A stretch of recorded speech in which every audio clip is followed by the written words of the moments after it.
Welcome to today's episode of the Deep Dive Credit Podcast, presented by Elite Credit Solutions.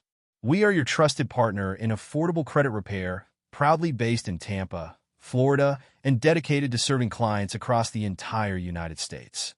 Join us as we explore the intricacies of credit management, share expert insights, and empower you with the knowledge you need to achieve your financial goals. Get ready for an enlightening journey into the world of credit. Let's dive in. All right, ready to dive in.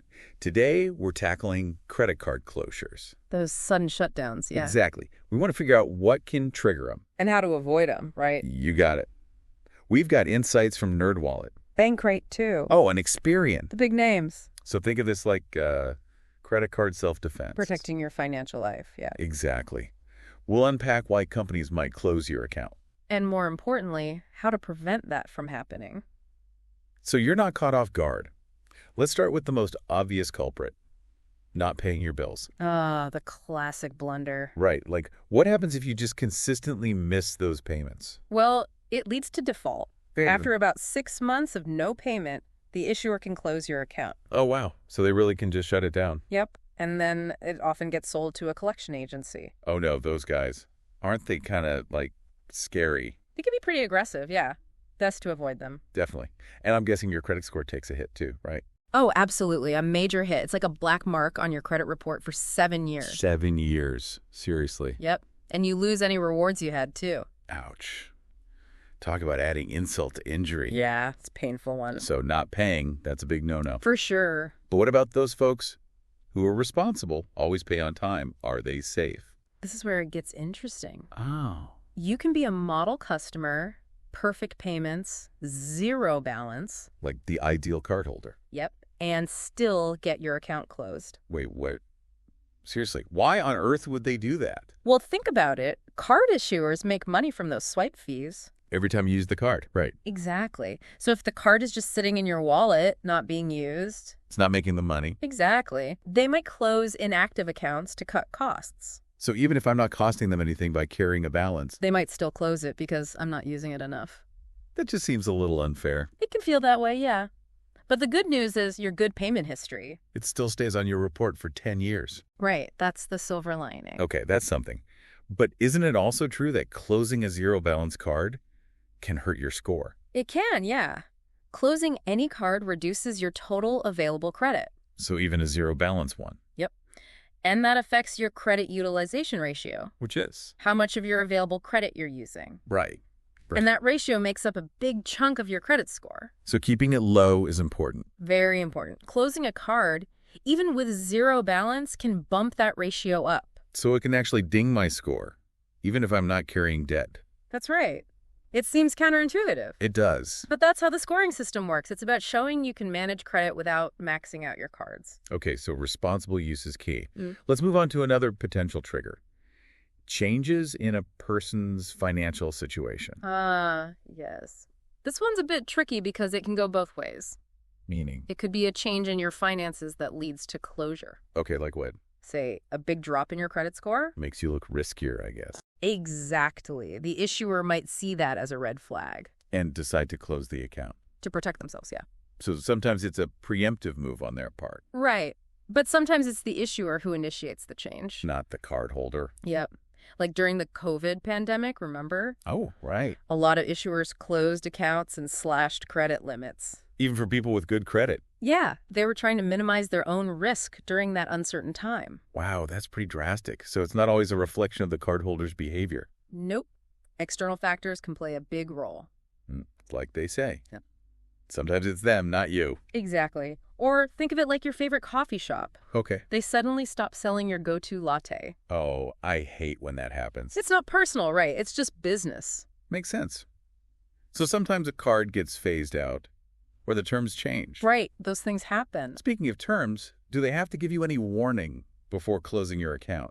That's a great question.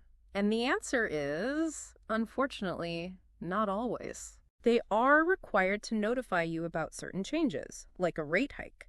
But not about closing the whole account. Not necessarily. It can feel like a sudden breakup. One day you're swiping, the next, it's declined. Exactly. That's harsh, especially if you've been a good customer. It can feel unfair, for sure.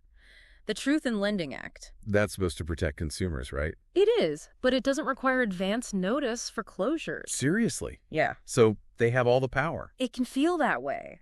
That's why understanding these reasons and protecting yourself is so important. Okay, so we've covered default, inactivity, and financial changes. The big three. Right. But I know there are other, more specific reasons accounts get closed. You're right. Some are tied to policies of individual issuers. Like what? For instance, consistently going over your credit limit. Even if I pay it back on time. Sometimes, yes. It might make you look financially unstable. Like you can't manage your money. Right. And another big one is breaching the card agreement. Oh, like doing something shady. Yeah, like using it for illegal stuff or trying to game the reward system. So no, trying to be sneaky. Not a good idea. And lastly, sometimes a card just gets discontinued. Like that latte situation again. Exactly. It happens. Out of your control.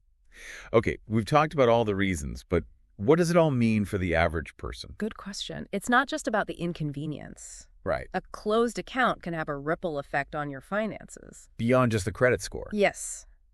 It can even affect your ability to get credit in the future. Okay, let's break that down. We talked about credit utilization before. Yeah.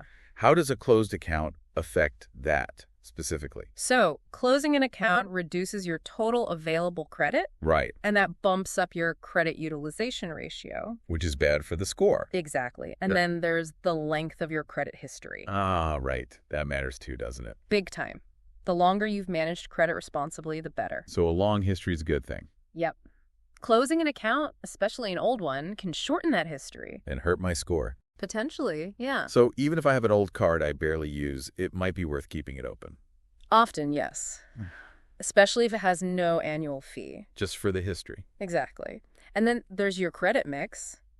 What's that? The variety of credit accounts. You have cards, loans, mortgages. Ah. Lenders like to see a diverse mix. Shows you can handle different types of credit, right? Exactly. Closing a card, especially if you only have a few, reduces that diversity. And could hurt my score. Potentially, yeah, it's like a balanced financial portfolio. Makes sense.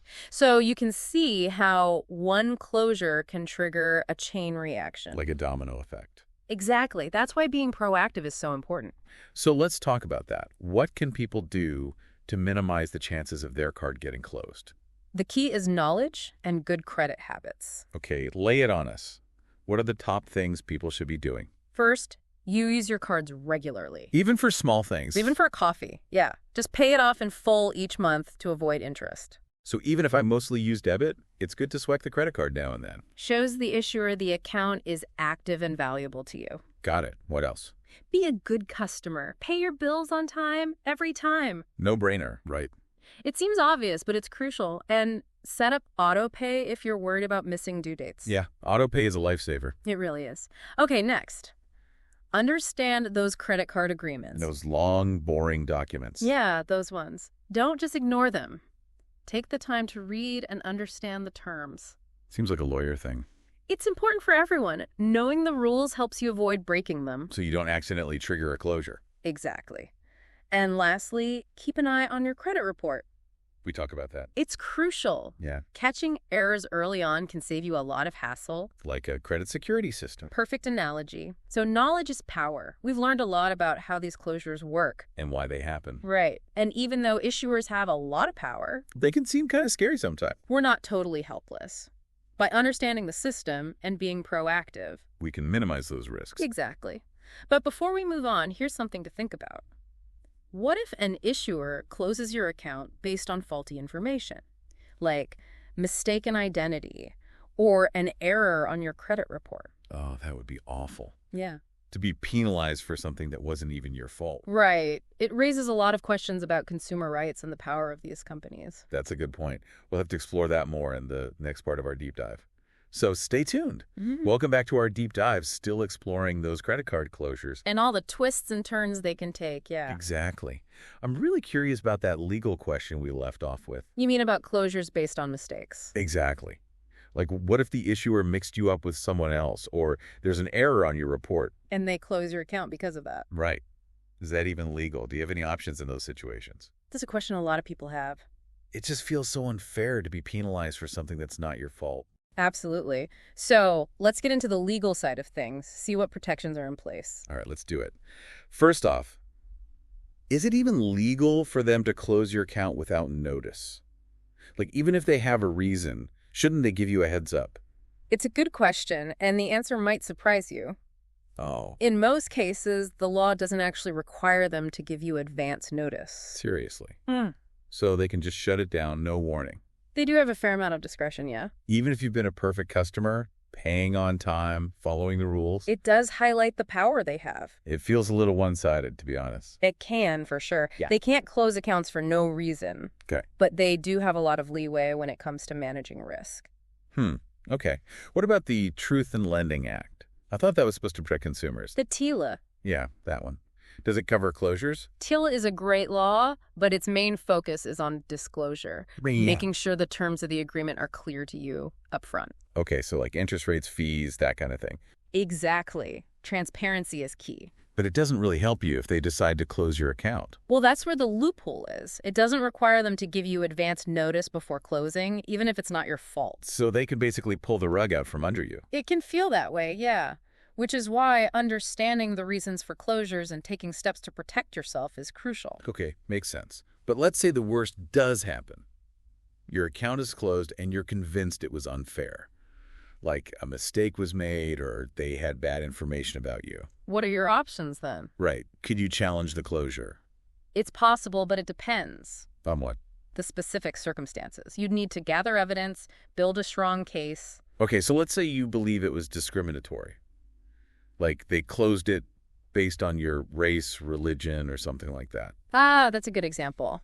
In those cases, you might have a strong legal claim. Because that's illegal, right? Exactly. There are laws to prevent discrimination. Okay, good to know. What about if it was a simple mistake? Like they mixed you up with someone else or got bad info from your credit report? That's another avenue you could explore. So if they acted on inaccurate information, you might have grounds to fight back. Potentially, yes, but proving it can be tricky. What kind of evidence would you need? Documentation of all your interactions with the issuer, for example. Emails, letters, that kind of thing. Exactly. And your credit report would be essential. Especially if it shows errors that led to the closure. Right. Anything that supports your claim. Sounds like you'd need to be organized. Definitely. And even then, it might not be easy. So would you need a lawyer? In many cases, yes, especially if the issuer isn't cooperating. But even with a lawyer, it's not a slam dunk, right? Correct. Litigation can be costly and time-consuming, with no guarantees. It sounds stressful, to be honest. It can be. It's not a decision to make lightly. So should we just accept that they can close our accounts whenever they want and there's nothing we can do? Not necessarily. While the legal side might be complicated. It's not always in our favor. Right, but it's still important to be informed, to know your options. Even if it's just to push back and say, hey, this isn't right. And even if legal action isn't feasible, there are other things we can do. Like what? We can advocate for stronger consumer protections. Okay, how do we do that? Contact your elected officials. Let them know we need clearer rules about closures. Make our voices heard. Exactly. And on a personal level, focus on maintaining good credit habits. We talked about those. Right. Paying on time, keeping utilization low, understanding the terms of your agreements. All those things reduce the risk. Absolutely. And even if your account does get closed, it's not the end of the world. Okay, that's good to hear. There are steps to mitigate the damage and rebuild. So it's a setback, but not a game over. Exactly. We'll talk about those recovery strategies in the next part of our deep dive, so stay with us. Back for the final part of our credit card closure deep dive. We've covered a lot of ground, haven't we? We have. I'm feeling a lot more savvy about the whole process now. Even the legal stuff. Yeah, even that. But now I'm thinking, okay, what happens after an account is closed? Especially if it was unfair or unexpected. Right, exactly. How do you bounce back from that? It's a natural question to ask. It feels like a big setback. It can be, for sure. But the good news is, it's not the end of the world. Okay, good. There are things you can do to mitigate the damage, get back on track. So what's the first step? If your account just got closed, where do you even begin? First things first. Check your credit report. See what's being reported. Exactly. Make sure it's all accurate, no mistakes. Like taking inventory after a storm. Perfect analogy. And remember those free services like Experian. Yeah, they let you access your report. Use them. It's all about catching any errors early on. Okay, so let's say you DO find an error. What then? You dispute it. The credit bureaus have to investigate those disputes. And fix any mistakes? Exactly. Don't be afraid to speak up if something looks wrong. So even if the report is accurate, that closed account is still going to affect your score for a while. It will, yeah. So it's all about building good credit habits from that point on. Like damage control. You could say that. Okay, what are the key things to focus on? The big one. Pay all your bills on time, every single time. Shows you're responsible. Exactly. It's one of the most important factors for your score. We talked about autopay before. That seems like a good idea. It is. Takes the guesswork out of it. All right, so on-time payments, check. What else? Keep your credit utilization low. Remind me what that is again? It's the ratio of your credit card balances to your total credit limits. Okay. So say you have a $10,000 limit and you're carrying a $3,000 balance. That's 30% utilization. Exactly. And you want to keep that percentage as low as possible. So it's not just about paying in full, it's also about how MUCH of your available credit you're using. That's right. High utilization can make you look risky. Got it. On-time payments, low utilization. What else can you do? If you need to increase your available credit, To lower that utilization rate. oh, exactly. You could ask for a credit limit increase on an existing card. Rather than opening a new one. Right. Because applying for new credit can actually hurt your score. Oh, yeah, because of those hard inquiries. Exactly. Each application triggers one of those, and too many can make you look desperate for credit. So it's a balancing act. It is. And lastly, be patient. Rebuilding credit takes time. No quick fixes, huh? Nope. It's a marathon, not a sprint. But with consistent good habits, you'll get there. Absolutely. Okay, so that's damage control, how to recover. But what about preventing those closures in the first place? We touched on this before. Yeah, but it's worth repeating. Absolutely. Proactive credit management is key. Give us a rundown one more time. Use those cards regularly, even for small purchases. Keeps the account active. Exactly. Pay those bills on time every time. Autopay, autopay, autopay. Can't stress that enough. Understand your credit card agreements. Read the fine print. Yes. And keep an eye on that credit report. Like a hawk. You got it. So, knowledge is power. That's what this whole deep dive has been about. Understanding the system, protecting ourselves. Exactly. It's been a great discussion. We covered so much. From the reasons for closures, to the legal side, to rebuilding your credit. It could be a confusing world out there. It can. But by staying informed and proactive, We can take control. exactly.